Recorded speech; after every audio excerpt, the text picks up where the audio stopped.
Iga, nakipagpulong si Pangulong Bongbong Marcos kay United Nations Secretary General Antonio Guterres sa Amerika, kaugnay sa pagsusulong ng Pilipinas na makakuha ng pwesto sa UN Security Council.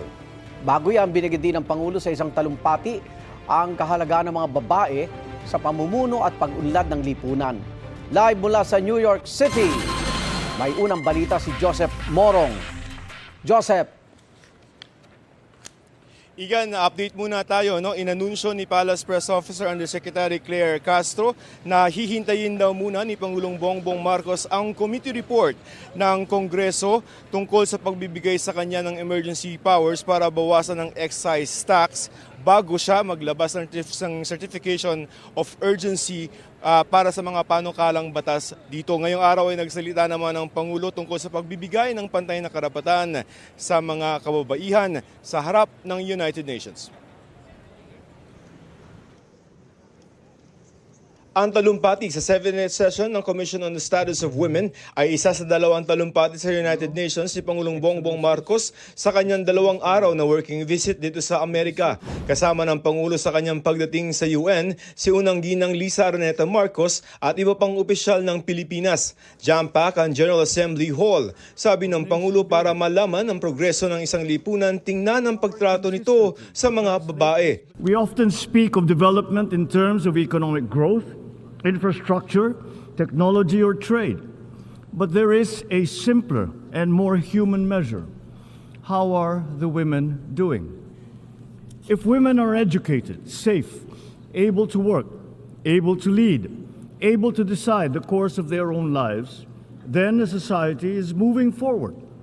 If they are not, then no level of prosperity can truly be called progress. Sa Pilipinas, maraming babaeng leader sa iba't ibang larangan at bahagi sila ng pagtataguyod ng bansa. Filipino women have always stood at the center of our national life as their contributions continue to shape our democracy, our economy, and our national character. Sa harap ng mga delegado dito sa United Nations, sinabi ng Pangulo na maraming mga pananaw tungkol sa mga kababaihan na nakakahadlang sa kanilang mahalagang papel sa lipunan. Ang pahayag na yan ng Pangulo tila tumitingkad sa harap ng mga hindi magandang komento tungkol sa mga babae nitong mga nakaraang araw sa Pilipinas. Marami pa raw ang dapat gawin para sa kapakanan ng mga babae. Edukasyon ang sentro ng pagpapaunlad ng kanilang estado. Sa bawat babae raw na nag-aaral, mas tumitibay ang pamilya at lipunan. Kailangan maging bahagi rin daw sila ng pagdedesisyon. Women must be present wherever decisions are made, in government, in business, in science, in diplomacy, and in peace building. Because when women rise, societies rise with them. When women lead, nations move forward. Pagkatapos ng kanyang talumpati, nakipagpulong naman ang Pangulo kay UN Secretary General Antonio Guterres. Napag-usapan ng dalawa ang kampanya ng Pilipinas para makuha ang non-permanent seat sa UN Security Council na mangyayari ang botohan sa June 3. Igan, ngayong hapon ay nagkaroon ng pulong si Pangulong Marcos sa dalawang grupo ng mga negosyante at bukas ay may isa pa siyang mahalagang talumpati. Yan ay yung pangangampanya para sa Pilipinas para sa isang non-permanent seat sa UN Security Council at manawagan na rin para sa peaceful settlement o mapayapang pagresolba ng krisis sa Middle East. Igan. Joseph, ano ba makukuha natin benepisyo kung maging may non-permanent na posisyon dyan sa UN Security Council?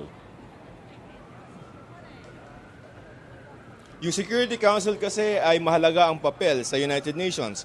Nagpapasa sila ng mga resolusyon at na binding yan doon sa mga bansang kasapi. So kung halimbawa na may mahalagang usapin, pagpalagay natin kunyari magkakaroon ng aksyon ang United Nations doon sa nangyayaring gusto sa Middle East at miyembro na kunyari tayo noon, meron tayong boses para paboran o kontrahin yung anumang resolusyon na maraming ilabas doon sa issue na yon. So, kumbaga, magkakaroon tayo ng boses sa mundo para magkaroon tayo ng input sa pag-shape o sa pagbuo at paghubog ng mga polisiya na makakaapekto hindi lamang sa Pilipinas kundi sa ibang mga bansa na kasapi ng United Nations. Igan. Malaking tsansa bang makakuha natin yan dahil nakipagpulong na siya kay UN Secretary General Antonio Guterres?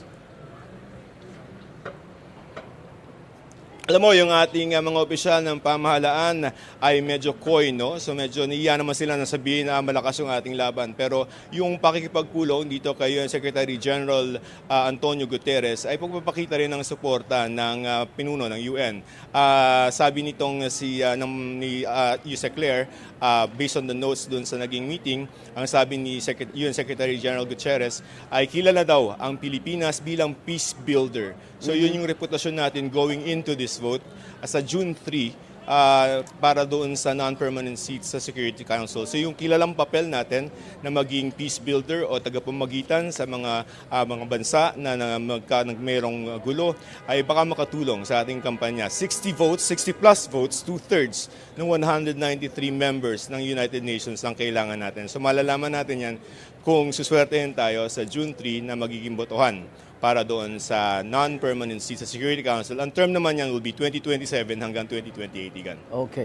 At bukod sa nabanggit mong pulong sa negosyante, meron ba siyang naka-schedule naman na makipagkita sa mga Pinoy community dyan sa New York? Wala, Igan eh. So medyo masikip yung schedule nitong si Presidente. Dumating siya March 8 dito sa New York.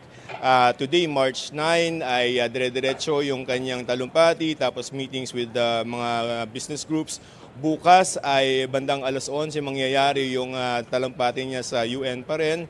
At sa hapon ay magkakaroon tayo ng pagkakataon, yung media na nagko-cover sa kanya ay magkaroon ng Q&A, yung kinatawag natin na kapihan with the President. At right after nun, ay lilipad na siya papuntang Pilipinas. So masikip yung schedule ng Presidente para magkaroon ng schedule para sa ating mga Filipino community dito sa New York. Maraming salamat, Joseph Morong. Ingat. Igan, mauna ka sa mga balita, mag-subscribe na sa GMA Integrated News sa YouTube para sa iba't ibang ulat sa ating bansa.